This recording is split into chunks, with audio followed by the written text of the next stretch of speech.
शुक्लांबरधरं विष्णुं शशिवर्णं चतुर्भुजं प्रसन्नवदनं ध्यायेत् सर्वविघ्नोपशान्तये। व्यासं वसिष्ठनप्तारं शक्तै पौत्रमकल्मषं पराशरात्मजं वन्दे सुखतातं तपोनिधिं। व्यासाय विष्णुरूपाय व्यासरूपाय विष्णवे नमो वै ब्रह्मनिधये वासिष्ठाय नमो नमः। अविकाराय शुद्धाय नित्याय परमात्मने सदैकरूपरूपाय विष्णवे सर्वजिष्णवे। यस्य स्मरणमात्रेण जन्म संसारबन्धनात् विमुच्यते नमस्तस्मै विष्णवे प्रभविष्णवे। ॐ नमो विष्णवे प्रभविष्णवे। श्रीवैशम्पायन उवाच श्रुत्वा धर्मान् शेषेण पावनानि च सर्वशः युधिष्ठिरः शान्तनवं पुनरेवाभ्यभाषत। युधिष्ठिर उवाच किमेकं दैवतं लोके किं वाप्येकं परायणं स्तुवन्तः कमर्चन्तः प्राप्नुयुर्मानवा शुभम्। को धर्मः सर्वधर्माणां भवतः परमो मतः किं जपन्मुच्यते जन्तुर्जन्म संसारबन्धनात्। श्रीभीष्म उवाच जगत्प्रभुं देवदेवम् अनन्तं पुरुषोत्तमं स्तुवन्नाम सहस्रेण पुरुषस्तततोत्थितः तमेव चार्चयन् नित्यं भक्त्या पुरुषम् अव्ययम् ध्यायन् स्तुवन् नमस्यं च यजमानस्तमेव च। अनादिनिधनं विष्णुं सर्वलोकमहेश्वरं लोकाध्यक्षं स्तुवन् नित्यं सर्वदुःखातिगो भवेत्। ब्रह्मण्यं सर्वधर्मज्ञं लोकानां कीर्तिवर्धनं लोकनाथं महद्भूतं सर्वभूतभवोद्भवम्। एष मे सर्वधर्माणां धर्मोऽधिकतमो मतः यद्भक्त्या पुण्डरीकाक्षं स्तवैरर्चैर्नरः सदा। परमं यो महत्तेजः परमं यो महत्तपः परमं यो महद्ब्रह्म परमं यः परायणं। पवित्राणां पवित्रं यो मङ्गलानां च मङ्गलं देवतं देवतानां च भूतानां यो व्ययः पिता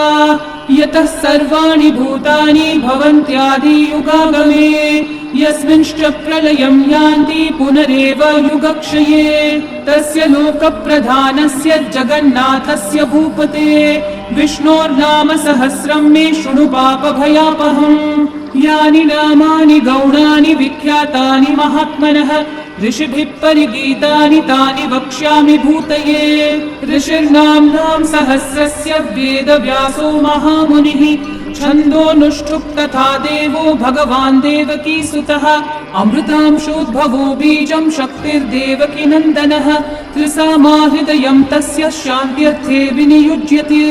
विष्णुं जिष्णुं महाविष्णुं प्रभविष्णुं महेश्वरम् अनेकरूपदैत्यान्तं नमामि पुरुषोत्तमम्। अस्य श्रीविष्णोर्दिव्यसहस्रनामस्तोत्रमहामन्त्रस्य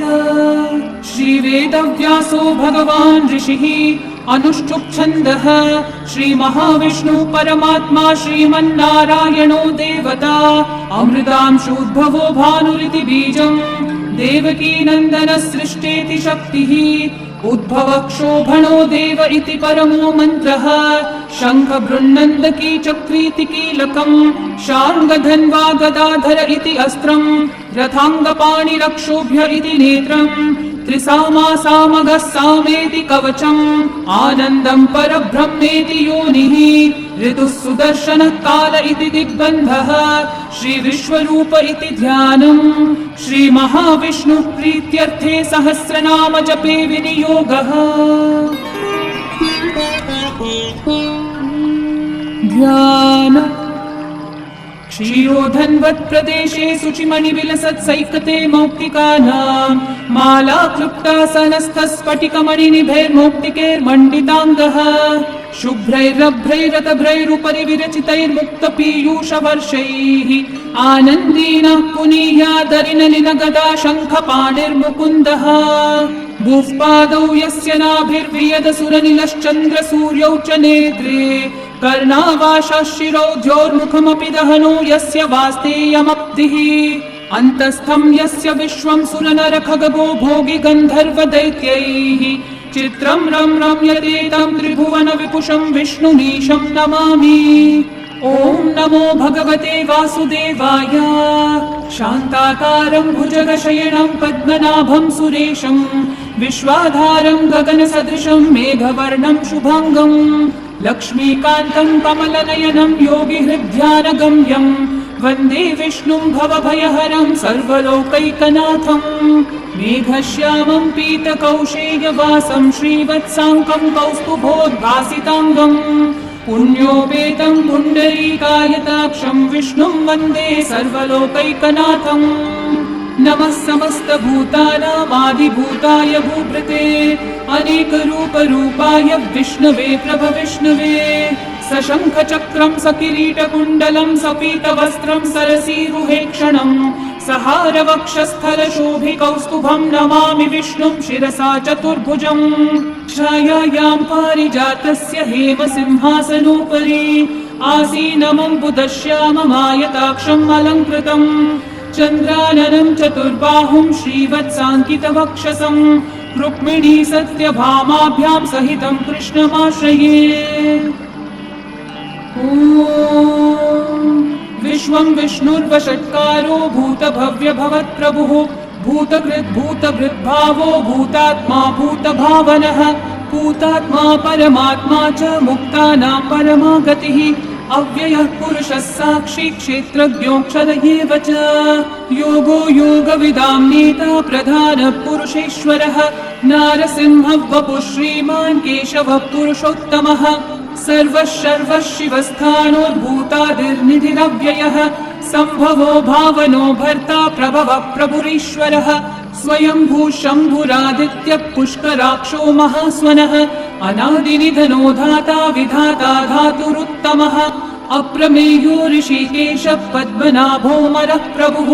विश्वकर्मा मनुस्त्वष्टा स्थविष्ठस्थविरो ध्रुवः अग्राह्यः शाश्वतः कृष्णो लोहिताक्षः प्रतर्दनः प्रभुतस्त्रिककुब्धामः पवित्रं मङ्गलं परम् ईशानः प्राणदः प्राणो ज्येष्ठः श्रेष्ठः प्रजापतिः हिरण्यगर्भो भूगर्भो माधवो मधुसूदनः ईश्वरो विक्रमी धन्वी मेधावी विक्रमक्रमः अनुत्तमो दुराधर्षः कृतज्ञः कृतिरात्मवान् सुरेशः शरणं शर्म विश्वरेतः प्रजाभवः अहः संवत्सरो व्याळः प्रत्ययः सर्वदर्शनः अजः सर्वेश्वरः सिद्धिः सिद्धिः सर्वादिरच्युतः वृषा कपिरमेयात्मा सर्वयोगविनिःसृतः वसुर्वसुमना सत्यः समात्मा संवितः समः अमोघः पुण्डरीकाक्षो वृषकर्मा वृषाकृतिः रुद्रो बहुशिरा बभ्रुर्विश्वयोनिःशुचिश्रवाः अमृतः शाश्वतस्थाणोर्वरारोहो महातपाः सर्वगः सर्वविद्भानुः विश्वक्सेनो जनार्दनः वेदो वेदविदव्यङ्गो वेदाङ्गो वेदवित्कविः लोकाध्यक्षः सुराध्यक्षो धर्माध्यक्षः कृताकृतः चतुरात्मा चतुर्व्यूहश्चतुर्दंष्ट्रश्चतुर्भुजः भ्राजिष्णुर्भोजनं भोक्ता सहिष्णुर्जगदादिजः अनघो विजयो जेता विश्वयोनिः पुनर्वसुः उपेन्द्रो वामनः प्रांशुरमोघः शुचिरूर्चितः अतीन्द्रः सङ्ग्रहः सर्गो धृतात्मा नियमो यमः वेद्यो वैद्यः सदा योगी वीरः माधवो मधुः अतीन्द्रियो महामायो महोत्साहो महाबलः महाबुद्धिर्महावीर्यो महाशक्तिर्महाद्युतिः अनिर्देश्यः वपुः श्रीमान् अमेयात्मा महाधृतक् महेश्वासो महीभर्ता श्रीनिवासः सतां गतिः अनिरुद्धः सुरानन्दो गोविन्दो गोविदाम्पतिः मरीचिर्दमनोहंसः सुपर्णो भुजगोत्तमः हिरण्यनाभः सुतपः पद्मनाभः प्रजापतिः अमृत्युः सर्वदृक्सिंहः सन्धाता सन्धिमान् स्थिरः अजो दुर्मशनः शास्ता विश्रुतात्मा सुरारिः गुरुर्गुरुतमो धाम सत्यः सत्यः पराक्रमः निमिषो निमिषस्रग्वी वाचस्पतिरुदारधीः अग्रणीर्ग्रामणी श्रीमान् न्यायो नीता समीरणः सहस्रमूर्धा विश्वात्मा सहस्राक्षः सहस्रपात् आवर्तनो निवृत्तात्मा संवृतः सम्प्रमर्दनः अहः संवर्तको वह्निरनिलो धरणीधरः सुप्रसादः प्रसन्नात्मा विश्वदृग्विश्वभुग्विभुः सत्कर्ता सत्कृतः साधुर्जन्मोर्नारायणो नरः असंख्येयो प्रमेयात्मा विशिष्टः शिष्टकृच्छुचिः सिद्धार्थः सिद्धसङ्कल्पः सिद्धिदः सिद्धिसाधनः वृषाही वृषभो विष्णुर्वृषपर्वा वृषोदरः वर्धनो वर्धमानश्च विविक्तः श्रुतिसागरः सुभुजो दुर्धरो वाग्मी महेन्द्रो वसुदो वसुः नैकरूपो बृहद्रूपः क्षिपिविष्टप्रकाशनः ओजस्तेजो द्युतिधरः प्रकाशात्मा प्रतापनः ऋद्धस्पष्टाक्षरो मन्त्रश्चन्द्रांशूर्भास्करद्युतिः अमृतांशूद्भवो भानुः शशबिन्दुः सुरेश्वरः औषधं जगतः सेतुः सत्यधर्मपराक्रमः भूतभव्यभवन्नाथः पवनः पावनो नलः कामः कामकृत्कान्तः कामः कामप्रदः प्रभुः युगादिकृद्युगावर्तो नैकमायो महाशनः अदृश्यो व्यक्तरूपश्च सहस्रजिदनन्तजित् इष्टो विशिष्टशिष्टेष्ठः शिखण्डी नहुषो वृषः क्रोधः क्रोधकृत्कर्ता विश्वबाहुर्महीधरः अच्युतः प्रथितः प्राणः प्राणदो वासवानुजः अपान्निधिरधिष्ठानम् अप्रमत्तः प्रतिष्ठितः स्कन्दः स्कन्दद्धरो धुर्यो वरदो वायुवाहनः वासुदेवो बृहद्भानुरादिदेवः पुरन्दरः अशोकस्थारणस्थारः शूरः शौरिर्जनेश्वरः अनुकूलः शतावर्तः पद्मी पद्मनिभीक्षणः पद्मनाभोरविन्दाक्षः पद्मगर्भः शरीरभृत् महर्धिरिग्धो वृद्धात्मा महाक्षो गरुडध्वजः अतुलः शरभो भीमः समयज्ञो हविर्हरिः सर्वलक्षणलक्षण्यो लक्ष्मीवान् समितिञ्जयः विक्षरो रोहितो मार्गो हेतुर्दामोदरः सहः महीधरो महाभागो वेगवानमिताशनः उद्भवक्षोभणो देवः श्रीगर्भः परमेश्वरः करणं कारणं कर्ता विकर्ता गहनो गुहः व्यवसायो व्यवस्थानः संस्थानस्थानदो ध्रुवः परर्धि परमस्पष्टः तुष्टः पुष्टः शुभेक्षणः रामो विरामो विरतो मार्गो नेयो नयो नयः वीरशक्तिमतां श्रेष्ठा धर्मो धर्मविदुत्तमः वैकुण्ठः पुरुषः प्राणः प्रणवः पृथुः हिरण्यगर्भः शत्रुघ्नो व्याप्तो वायुरधोक्षजः ऋतुः सुदर्शनः कालः परमेष्टि परिग्रहः उग्रः संवत्सरो दक्षो विश्रामो विश्वदक्षिणः विस्तारस्थावरस्थाणुः प्रमाणं बीजमव्ययम् अर्थोऽनर्थो महाकोशो महाभोगो महाधनः अनिर्विन्नस्थविष्ठो भूर्धर्मयूपो महामखः नक्षत्रनेमिर्नक्षत्री क्षामः क्षामः समीहनः यज्ञयुज्यो महेज्यश्च क्रतुः सत्रं सतां गतिः सर्वदर्शी विमुक्तात्मा सर्वज्ञो ज्ञानमुत्तमम् सुव्रतः सुमुखः सूक्ष्मः सुघोषः सुखदः सुहृत् मनोहरो जितक्रोधो वीरबाहुर्विदारणः स्वापनः स्ववशो व्यापी नैकात्मा नैककर्मकृत् वत्सरो वत्सलो वत्सी रत्नगर्भो धनीश्वरः धर्मगुग्धर्मकृद्धर्मी सदसक्षरमक्षरम् अविज्ञाता सहस्रांशूर्विधाता कृतलक्षणः गभस्तिनेमि सत्त्वस्थः सिंहो भूतमहेश्वरः आदिदेवो महादेवो देवेशो देवभृद्गुरुः उत्तरो गोपतिर्गोप्ता ज्ञानगम्यः पुरातनः शरीरभूतभृद्भोक्ता कपीन्द्रो भूरि दक्षिणः सोमपोऽमृतपः सोमः पुरुजित्पुरुसत्तमः विनयोजयः सत्यसन्धो दाशारः सात्वतां पतिः जीवो विनयिता साक्षी मुकुन्दोमितविक्रमः अम्भोनिधिरनन्तात्मा महोदधिशयोऽन्तकः अजो महार्ह स्वाभाव्यो जितामित्रप्रमोदनः आनन्दो नन्दनो नन्दः सत्यधर्मा त्रिविक्रमः महर्षि कपिलाचार्य कृतज्ञो मेदिनीपतिः त्रिपदस्त्रिदशाध्यक्षो महाशृङ्गकृतान्तकृत् महावराहो गोविन्दः सुषेणः कनकाङ्गदी गुह्यो गभीरो गहनो गुप्तश्चक्रगदाधरः वेधास्वाङ्गोजितः कृष्णो दृढसङ्कर्षणोच्युतः वरुणो वारुणो वृक्षः पुष्कराक्षो महामनाः भगवान् भगहानन्दी वनमाली हलायुधः आदित्यो ज्योतिरादित्यः सहिष्णुर्गतिसत्तमः सुधन्वाखण्ड परशुर्दारुणो द्रविणप्रदः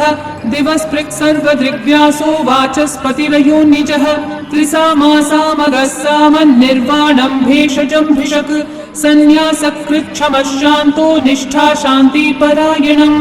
शुभाङ्गः शान्तिदसृष्टा कुमुदः कुवलेशयः गोहितो गोपतिर्गोप्ता वृषभाक्षो वृषप्रियः अनिवर्ती निवृत्तात्मा संक्षेप्ताक्षेमकृच्छिवः श्रीवत्सवक्षा श्रीवास श्रीपति श्रीमतांवरः श्रीधर श्रीश श्रीनिवास श्रीनिधि श्रीविभावनः श्रीधर श्रीकर श्रेय श्रीमान् लोकत्रयाश्रयः स्वक्षस्वङ्गशतानन्दो नन्दिर्ज्योतिर्गणेश्वरः विजितात्मा विधेयात्मा सत्कीर्तिश्चिन्न संशयः उदीर्णः सर्वतश्चक्षुरनीशः शाश्वतस्थिरः भूषयो भूषणो भूतिर्विशोकः शोकनाशनः अर्चिष्मान् अर्चितः कुम्भो विशुद्धात्मा विशोधनः अनिरुद्धो प्रतिरथः प्रद्युम्नोमितविक्रमः कालनेमी निहावीरः शौरी शूरजनेश्वरः त्रिलोकात्मा त्रिलोकेशः केशवः केशिहा हरिः कामदेवः कामपालः कामिकान्तः कृतागमः अनिर्देश्य वपुर्विष्णु वीरोऽनन्तो धनञ्जयः ब्रह्मण्यो ब्रह्मकृद्ब्रह्मा ब्रह्म ब्रह्मविवर्धनः ब्रह्मविद्ब्राह्मणो ब्रह्मी ब्रह्मज्ञो ब्राह्मणप्रियः महाक्रमो महाकर्मा महातेजा महोरगः महाक्रतुर्महायज्वा महायज्ञो महाहविः स्तव्यस्तव प्रियस्तोत्रं स्तुतिस्तोतारणप्रियः पूर्णः पूरयिता पुण्यः पुण्यकीर्तिरणामयः मनोजवस्तीर्थकरो वसुरेता वसुप्रदः वसुप्रदो वासुदेवो वसुर्वसुमनाहविः सद्गति सत्कृति सत्ता सद्भूति सत्परायणः शूरसेनो यदुश्रेष्ठः सन्निवासः सुयामुनः भूता वासो वासुदेवः सर्वासु निलयो नलः दर्पः दर्पदो दृप्तो दुर्धरोऽथा पराजितः विश्वमूर्तिर्महामूर्तिर्दीप्तमूर्तिरमूर्तिमान् अनेकमूर्तिरव्यक्तः शतमूर्तिशताननः एकोनैकः सवक्कः किं यतत्पदमनुत्तमम् लोकबन्धुर्लोकनाथो माधवो भक्तवत्सलः सुवर्णवर्णो हेमाङ्गो वराङ्गश्चन्दनाङ्गदी वीरः विषमः शून्यो घृताशीलशलश्चलः अमानीमानदो मान्यो लोकस्वामी त्रिलोकधृक् सुमेधा मेधजो धन्यः सत्यमेधाधराधरः तेजो वृषो द्युतिधरः सर्वशस्त्रभृताम्बरः प्रग्रहो निग्रहो व्यग्रो नैकः शृङ्गो गदाग्रजः चतुर्मूर्तिश्चतुर्बाहुश्चतुर्व्यूहश्चतुर्गतिः चतुरात्मा चतुर्भावश्चतुर्वेदविदेकपात् समावर्तो निर्वृत्तात्मा दुर्जयो दुरतिक्रमः दुर्लभो दुर्गमो दुर्गो दुरावासो दुरारिहा शुभाङ्गो लोकसारङ्गः सुतन्तुस्तन्तुवर्धनः इन्द्रकर्मा महाकर्मा कृतकर्मा कृतागमः उद्भवः सुन्दर सुन्दो रत्ननाभः सुलोचनः अर्को वाजस्सनः शृङ्गी जयन्तः सर्वविजयी सुवर्णबिन्दु रक्षोभ्यः सर्ववागीश्वरेश्वरः महाहृदो महागर्तो महाभूतो महानिधिः कुमुदः कुन्दरः कुन्दः पर्जन्यः पावनो निलः अमृताशोऽमृतवपुः सर्वज्ञः सर्वतोमुखः सुलभः सुव्रतः सिद्धः शत्रुजिच्छत्रुतापनः न्यग्रोधोदम्बरोऽश्वत्थः चाणूरान्ध्रनिषूदनः सहस्रार्ची सप्तजिह्वा सप्तैधा सप्तवाहनः अमूतिरनगोचिन्त्यो भयकृद्भयनाशनः अनुबृहत्कृशस्थूलो गुणवृन्निर्गुणो महान् अधृतस्वधृतस्वास्य प्राग्वंशो वंशवर्धनः भारभृत्कथितो योगी योगीशः सर्वकामदः आश्रमश्रमणश्रामः सुपर्णो वायुवाहनः धनुर्धरो धनुर्वेदो दण्डो दमयिता दमः अपराजितः सर्वसहो नियन्ता नियमो यमः सत्त्ववान् सात्विकः सत्यः सत्यधर्मपरायणः अभिप्राय प्रियार्होर्ह प्रियकृत्कृतिवर्धनः विहाय स गतिर्ज्योतिः सुरचिर्हुतभुक् विभुः रविर्विरोचनः सूर्यः सविता रविलोचनः अनन्तो हुतभुग्भोक्ता सुखदो नैकजोग्रजः अनिर्विण्णः सदा मर्षि लोकाधिष्ठानमद्भुतः सनात् सनातनतमः कपिलः कपिरव्ययः स्वस्ति स्वस्ति कृत् स्वस्ति स्वस्ति भुक् स्वस्ति दक्षिणः अरौद्रः कुण्डली चक्रे विक्रम यूजितशासनः शब्दातिगः शब्दसः शिशिरः शर्वरीकरः अक्रूरः पेशलो दक्षो दक्षिणः क्षमिनाम्बरः विद्वत्तमो वीतभयः पुण्यश्रवणकीर्तनः उत्तारणो दुष्कृतिः पुण्यो दुःस्वप्ननाशनः वीरः रक्षणः सन्तो जीवनः पर्यवस्थितः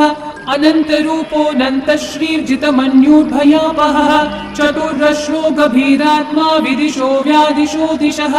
अनादिर्भूर्भुवो लक्ष्मी सुवीरो रुचिराङ्गदः जननो जनजन्मादि भीमो भीमपराक्रमः आधारनिलयो धाता पुष्पहासः प्रजागरः ऊर्ध्वगः सत्पथाचारः प्राणदः प्रणवप्पनः प्रमाणं प्राणनिलयं प्राणभृत्प्राणजीवनः तत्त्वं तत्त्वविदेकात्मा जन्म मृत्युजरातिगः भूर्भुवः स्वस्तरुस्तारः सविता प्रपितामहः यज्ञो यज्ञपतिर्यज्वा यज्ञागो यज्ञवाहनः यज्ञभृद्यज्ञभृद्यज्ञी यज्ञभुग्यज्ञसाधनः यज्ञातकृद्यज्ञगुह्यामन्नमन्नादयेव च आत्मयोनिः स्वयं जातो वैखानः सामगायनः देवकीनन्दनः सृष्टा शितीशः पापनाशनः शङ्खवृन्नन्दकी चक्री शाण्डधन्वागदाधरः रथाङ्गपाणिरक्षोभ्यः सर्वप्रहरणायुधः सर्वप्रहरणायुध ॐ नम इति वनमाली गदीशाङ्गी शङ्खी चक्री च नन्दकी श्रीमान्नारायणो विष्णुर्वासुदेवोऽभिरक्षतु वनमाली गदीशाङ्गी शङ्खी चक्री च नन्दकी श्रीमान्नारायणो विष्णुर्वासुदेवोऽभिरक्षतु वनमाली गदीशार्गी शङ्खी चक्री च नन्दकी श्रीमान्नारायणो विष्णुर्वासुदेवोऽभिरक्षतु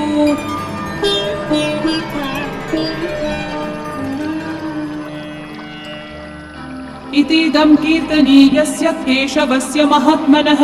नाम्नां सहस्रं दिव्यानामशेषेण प्रकीर्तितं य इदं शृणुयात् नित्यं यश्चापि परिकीर्तयेत् नाशुभं प्राप्नुयात् किञ्चित् सोमुत्रेह च मानवः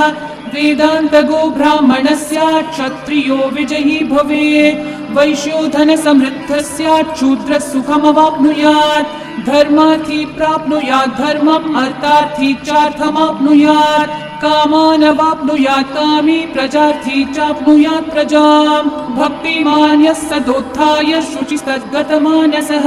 सहस्रं वासुदेवस्य नाम्नामेतत् प्रकीर्तयेत् यशः प्राप्नोति विपुलं याति प्राधान्यमेव च अचलां श्रियमाप्नोति श्रेय प्राप्नोत्यनुत्तमम् न भयं क्वचिदाप्नोति वीर्यं तेजश्च विन्दति भवत्यरोगो द्युतिमान् बलरूपगुणान्वितः रोगार्तो मुच्यते रोगात् बद्धो मुच्येत बन्धनात् भयान्मुच्येत भीतस्थो मुच्येतापन्न आपदः दुर्गान्यतितरत्याशु पुरुषः पुरुषोत्तमम् स्तुवन्नाम सहस्रेण नित्यं भक्ति समन्वितः वासुदेवाश्रयो मर्त्यो वासुदेवपरायणः सर्वपापविशुद्धात्मा याति ब्रह्म सनातनम् न वासुदेव भक्तानामशुभं विद्यते क्वचित् जन्म मृत्यु जरा व्याधि भयं नैवोपजायते इमं स्तवमधीयानः श्रद्धा भक्ति समन्वितः युज्येतात्मसुखः शान्ति श्रीधृति स्मृति कीर्तिभिः न क्रोधो न च मात्सर्यं न लोभो नाशुभा मतिः भवन्ति कृतपुण्यानां भक्तानां पुरुषोत्तमे द्यौस चन्द्रार्कनक्षत्राखं दिशो भूर्महोदधिः वासुदेवस्य वीर्येण विदितानि महात्मनः ससुरासुरगन्धर्वं स यक्षोरगराक्षसं